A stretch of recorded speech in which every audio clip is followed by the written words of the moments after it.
Hi everyone and welcome back to the course. So far we learned how to start defining the architecture, looking at the architectural principles of the DevOps and drafting the reference architecture model. So the next step is to look at the different components within the DevOps. So in this video we will learn what components must be included into the DevOps architecture. And this is actually the tier tree from our tiers figure of the target enterprise model, and this is the level where all activities should be executed.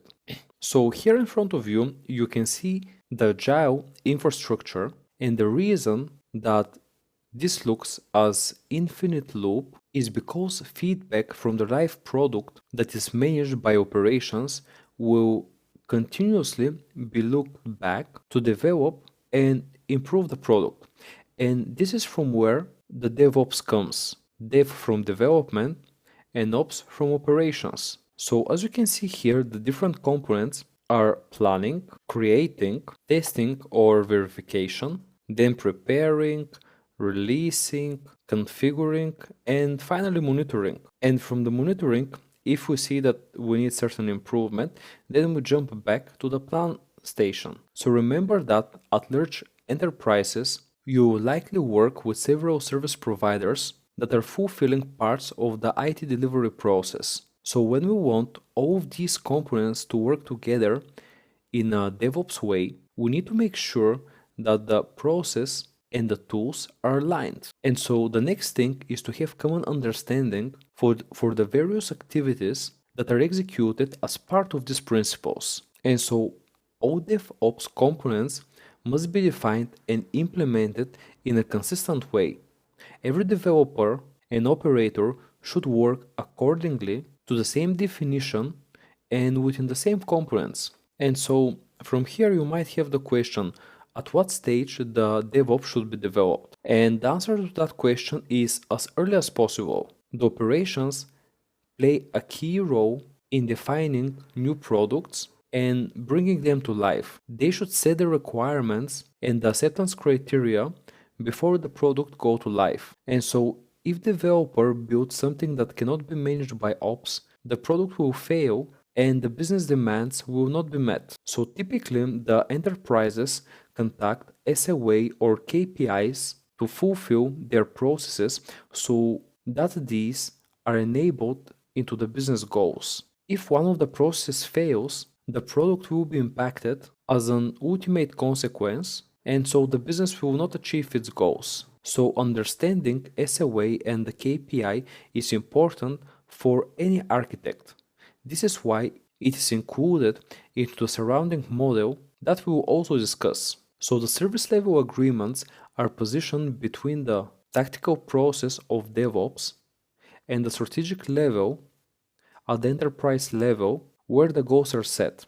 So the SLA and the KPIs should support those goals and guide the DevOps process. So you can see here in front of you 6 of the most important matrices that should be included into the SLA for DevOps. And those should be frequency in development, and this refers to that the DevOps teams usually work in sprints. This is a short period of time in which the team works on a number of backlog items as part of the next release of a product. The KPI measures how often new features are launched on a regular basis. And here keep in mind that the new features can be scheduled on a monthly, weekly, or daily basis. Then the development time is usually the time between the code being released after the test phase. Then the deployment failure rate on the other side refers to the rate of failures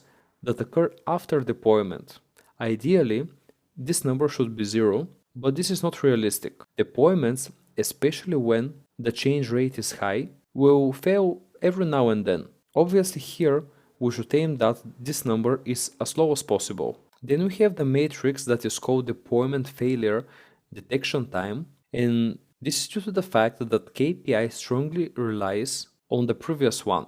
So failures will occur, but then the question is how fast are those failures detected and when we will be able to fix them. So this type of KPI is also referred as mean time for recovery. And usually this is the most important KPI on the DevOps cycles. And then we have the change lead time, which is the time that is between the last release and the next change to occur. Subsequently, it is measured in terms of how long the team will need to address a change. Shorter lead times indicate that the team works quite efficiently. And finally, we have the full scale time. I know that there are a lot of times here, but as you can see, the definition of time during DevOps is quite important. So the full scale time is the total time that is between the different iterations for each development. So this is the main list that I wanted to share with you.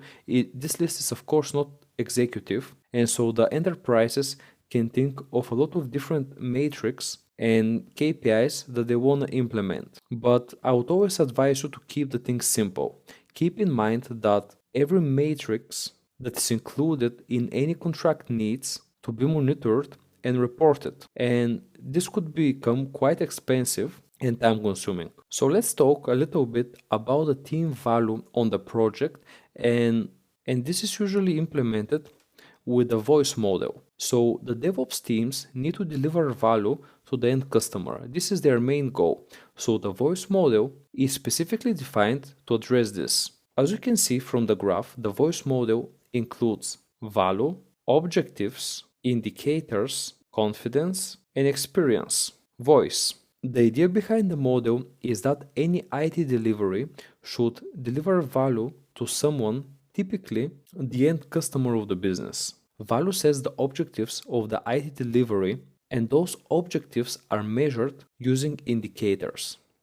So indicators measure whether the pursued value is achieved. Then confidence is all about the indicators and if they contain relevant information to confirm that the IT delivery actually results in the targeted value. And lastly, the experience basically tells us if the delivered system is fulfilling the business demands and which improvements will lead to more business value.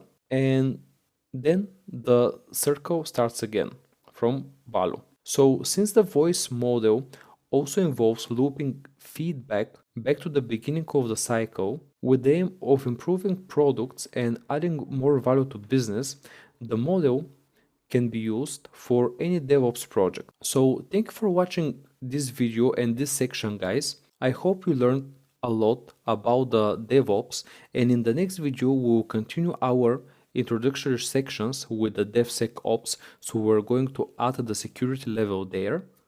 Thanks for watching, and I will see you in our next section.